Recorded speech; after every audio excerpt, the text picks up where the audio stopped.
One more time, welcome to see.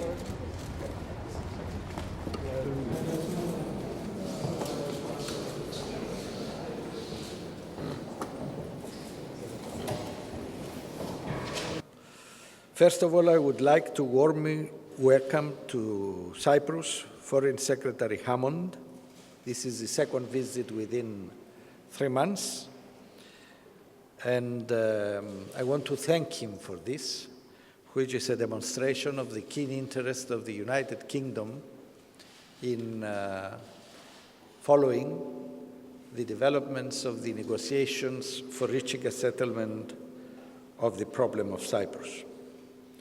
We already had a tête-à-tête meeting, and we will soon enter, during lunch, into consultations to discuss a full and topical agenda.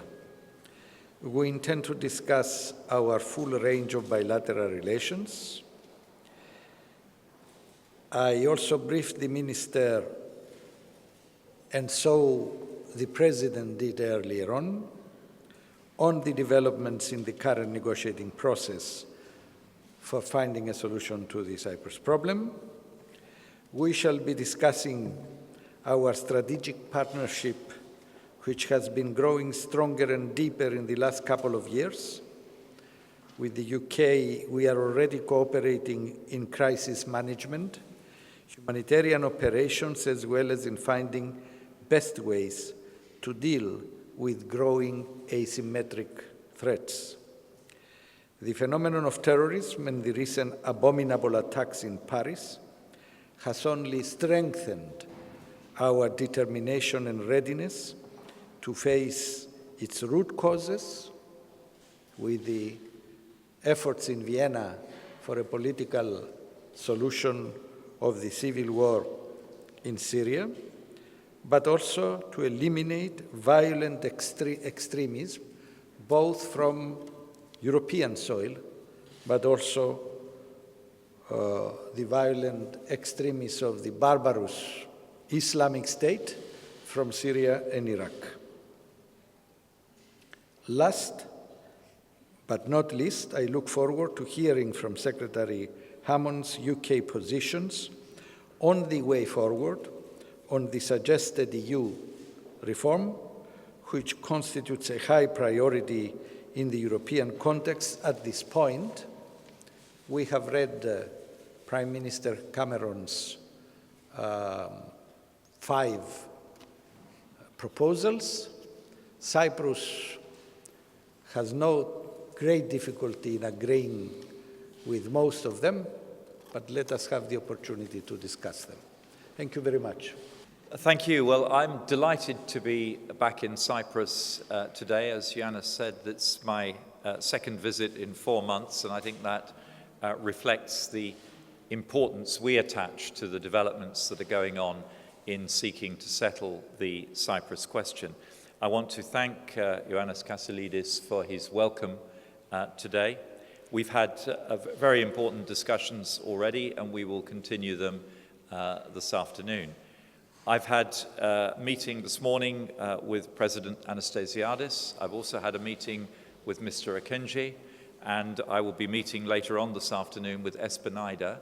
The leaders of both communities have created a sense of hope, a sense of momentum towards a solution to this long-standing problem. And the international community wishes all Cypriots well in resolving this problem. It will be hugely to the benefit of all Cypriots, Greek Cypriots and Turkish Cypriots, to resolve this issue and allow the island to function again as a single entity.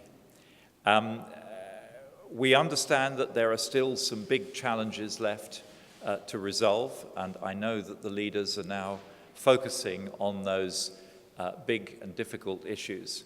We wish them well in doing so, and we will provide every support we can. And I know that I can speak not only for the United Kingdom, but also for the European Union and for other friends and partners beyond the European Union when I say that. The UN-led process has all of our strong support, and we will work with it over the coming weeks and months. But I'm also here to discuss bilateral issues. We have a very strong and effective bilateral relationship, and as Minister Kasselidis has just said, over the last few years that relationship has grown even stronger. We're finding ever more ways of collaborating together, and we will continue to do so, including the cooperation on countering the poisonous ideology of ISIL. You live much closer than we do to a very dangerous and unstable region, and we never forget that you're only 60, 70 miles from the coast of Syria. So you have a very big interest in ensuring that we collectively tackle the challenge of instability in Syria and destroy the poisonous ideology of ISIL. And we're grateful for the engagement and commitment of Cyprus in the coalition of nations that is seeking to achieve that end. And we also have had already a brief discussion with President Anastasiadis this morning about the UK's reform agenda for the European Union. And we'll discuss that some more this afternoon. On many areas, we are like-minded. Both Cyprus and Britain have very important financial services sectors, and we both want to see the single market in financial services completed in the European Union. We both want to see the European Union focus on being more competitive, creating jobs and growth, an outward-looking European Union that engages with the globalizing economy. And we will work together to ensure that the process of European Union reform doesn't just answer the concerns of the British people, but also ensures that the European Union becomes fit for purpose for the 21st century so that it can deliver for all the people of the European Union in all the member states. Finally, let me just reaffirm our strong commitment to the bilateral relationship between Britain and Cyprus, which is underpinned by very strong people-to-people relationships with the strong British Cypriot community of both Turkish Cypriot and Greek Cypriot origin, and the very strong personal relationships between our political leaders. We intend to continue playing a role as you Cypriots of both communities work towards a solution of the Cyprus problem, and we intend to continue working together in the EU, the United Nations and other forums to ensure that the broader, wider issues of the region are resolved to the benefit of all of us. This question goes to Mr. Hammond. On the financial aspects of the solution, is UK going to support us? And also about the property issue, maybe is UK going to help for paying the compensations? Well, on the property issue, which is one of the difficult issues which the two leaders are now focusing on, yet the international community has made clear that it is willing to provide some financial support to underpin a settlement.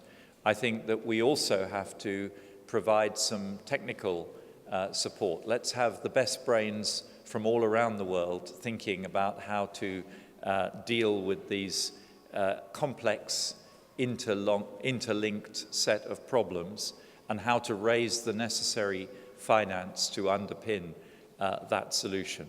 But when it comes to it, I'm confident that the international community, including the European Union, of which, of course, Britain is an important contributing member, will provide support to a settlement, and we look forward to being in a position that there is a settlement on the table for us to provide support to. But I think you will find the international community very much engaged, and more so.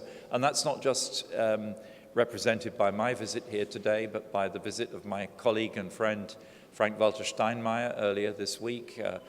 Sergei Lavrov is coming here in the next days, John Kerry, Wang Yi, the Chinese foreign minister, the world has noticed that something is moving in Cyprus, and the world is coming here in order to show its support and its commitment to helping you, the Cypriots, to get this done. Okay, let's take a question from a British journalist. Who do we have? Hi, Joe Churcher from the Press Association. Mr. Hammond, you said this morning that you expect many of the 105 migrants who washed up at Akrotiri, or came ashore at Akrotiri, to be handed over to Cypriot authority within days. It seems almost certain that many will also remain Britain's responsibility. How many do you both think might remain Britain's responsibility, and what arrangements are you making to deal with that? And secondly, if I could ask you also for your reaction to Scotland Yard have announced that they've arrested a Libyan man on suspicion of conspiracy to murder WPC Yvonne Fletcher. Well, firstly, on the question of the irregular migrants that have arrived on the sovereign base area, the Republic of Cyprus government made a clear statement that it was willing in principle to take all of these migrants, but subject to clarifying their status, that they are eligible as asylum seekers, that they don't have criminal records that would disbar them from asylum seeking. It's premature to talk about the outcome of the analysis that the Republic of Cyprus is carrying out of the people who have arrived, but I'm confident that the people who are on the sovereign base will either be transferred to the Republic of Cyprus as eligible asylum seekers in accordance with our Memorandum of Understanding, or if they are not eligible as asylum seekers, will be returned to their country of origin. What I can say with absolute clarity is that there is no route for them into the United Kingdom. The sovereign base areas are not a backdoor to migration into the United Kingdom. On the announcement made by Scotland Yard, we have supported over many, many years the continued investigation into the murder of WPC Yvonne Fletcher. Obviously, that has been difficult for much of that period because of the situation in Libya. And Scotland Yard have announced this morning the arrest of 3 people in South London in connection with that murder, and I'm delighted that the investigation has made progress. Obviously, this is an ongoing police investigation, and it wouldn't be appropriate for me to say any more at this stage. May I also, Secretary Hammond has described very well the situation at the moment, our readiness to honor in full the Memorandum of Understanding relating to this issue. Today, if my information is correct, because it's dealt by other ministries, there will be a substantial number of asylum seekers to be received by the Republic of Cyprus. I hope this procedure will be concluded today. And then the rest who present some security risk, who would have been rejected asylum even if they had come from directly to the Republic of Cyprus, from the coast, then we will work together with the British Bases authorities for their deportation. And what we have discussed it briefly. I think this is again one of the difficult issues to be addressed. I've discussed it both with President Anastasiadis this morning and also with Mr. Akinci. The UK's position is clear. If the two communities come to agreement about how they want to move forward, the UK will consider any proposal. We have no preconceptions about how this should be done, and we have no interests of our own in this process. Our only interest is to try to facilitate a workable agreement between the two communities so that there can be a settlement to the Cyprus question. And last, it's a Greek Cypriot journalist, from what I understand. Greek Cypriot working for international media, sir. Yeah. From the Associated Press, Mr. Minister. Your microphone a little bit away from your mouth, because Maybe it's because I'm next to the mic. Anyway, Mr. Hammond, I just wanted to ask, the British government has already dispatched naval vessels in the region, or at least a decision has been taken by the British government to dispatch naval vessels in the region to support. Sorry, I'm not able to hear you. Can you come forward a bit? I think you're getting an echo from the ceiling. Say it without a microphone. The British government has already taken a decision to dispatch warships in the region in support of the French operation.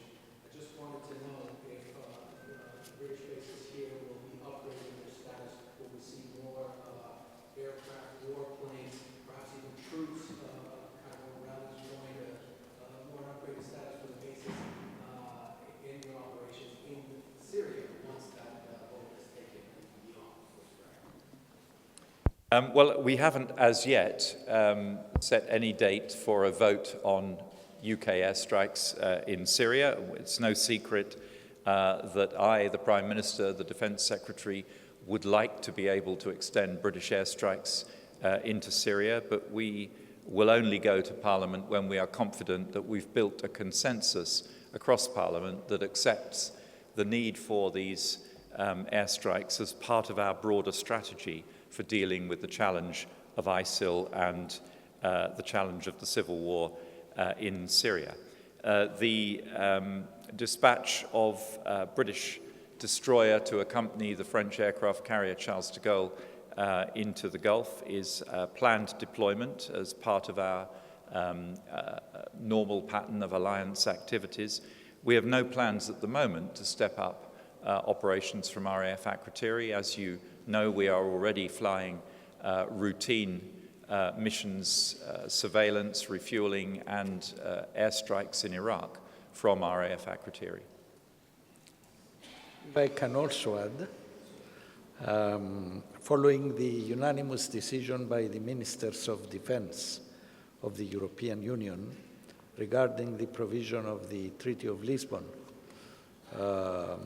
for assisting a member state in the ways that the member state will seek bilaterally from the other members, I want to make it clear that we will wait for the French authorities if they want to ask something from us, particularly regarding our location and our facilities. We'll be very glad to provide them with this solidarity and assistance.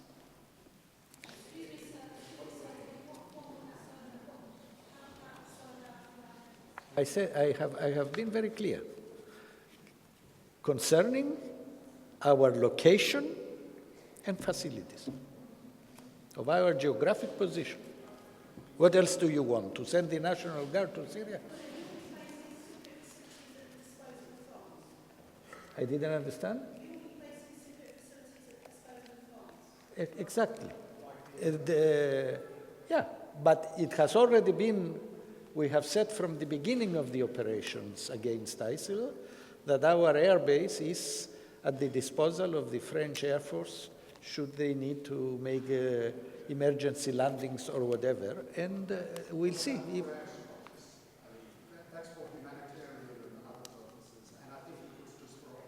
No, even Air Force returning from airstrikes. But not launching missions from here, sir. We have not been asked about launching, but as you know, we have given all our support to the British bases launching from Cyprus. Therefore, use your, your common sense to see what sort of limitations do we have and we have not.